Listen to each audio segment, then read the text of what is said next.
Congress MLC అభ్యర్థి నరేందర్ రెడ్డి కీలక వ్యాఖ్యలు చేశారు. కరీంనగర్ లో కాంగ్రెస్ నాయకత్వాన్ని ప్రక్షాళన చేయాల్సిన అవసరం ఉందన్నారు. ఇక నాయకత్వంలో లోపం జరిగిందని అభిప్రాయం వ్యక్తం చేశారు. నైతికంగా విజయం తనదేనన్నారు. కరీంనగర్ లో కాంగ్రెస్ పరిస్థితిపై అధిష్టానానికి నివేదిక అందజేస్తానని నరేందర్ రెడ్డి తెలిపారు. ఇది మనం నైతికంగా విజయం సాధించాము. నా శ్రేయభిలాషులు కానీ మరి కాంగ్రెస్ శ్రేణులు కానీ పట్టభద్రులు కానీ ఎవరు కూడా దీని గురించి అధైర్యపడకూడదు. ఖచ్చితంగా నరేందర్ రెడ్డి మళ్ళీ ఫీల్డ్లో ఉంటాడు. యాక్టివ్ కాంగ్రెస్ కార్యకర్తగా మరి ముఖ్యమంత్రి గారు రేవంత్ రెడ్డి గారు, తర్వాత పిసిసి ప్రెసిడెంట్ మహేష్ కుమార్ గౌడ్ గారు ఎలాంటి బాధ్యతలు అప్పగించినా కూడా ఖచ్చితంగా నేను పార్టీకి సేవ చేస్తూ పట్టభద్రులకు నేను ఏవేవి హామీలు అయితే ఇచ్చానో గెలిచిన అభ్యర్థి కంటే ముందుగా అవన్నీ కూడా యాక్టివ్ రోల్ ప్లే చేస్తూ, కాకపోతే 42 అసెంబ్లీ కాన్స్టిట్యూయన్స్ లో కాంగ్రెస్ పార్టీ శ్రేణుల గురించి మాత్రం నేను చాలా విస్తృతంగా ఒక ఐడియా ఉంది.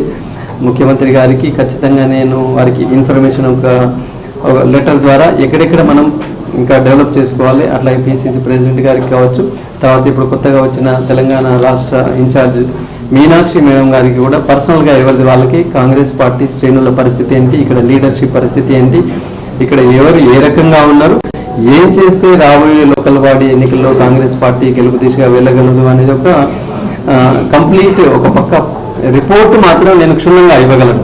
వేదిక మాత్రం ఖచ్చితంగా నేను ముగ్గురికి ఎవరిది వాళ్ళకి ఎక్కడెక్కడ ఏమేమి ఉంది అనేది ఖచ్చితంగా నేను ఒక నివేదిక వారికి సమర్పిస్తాను.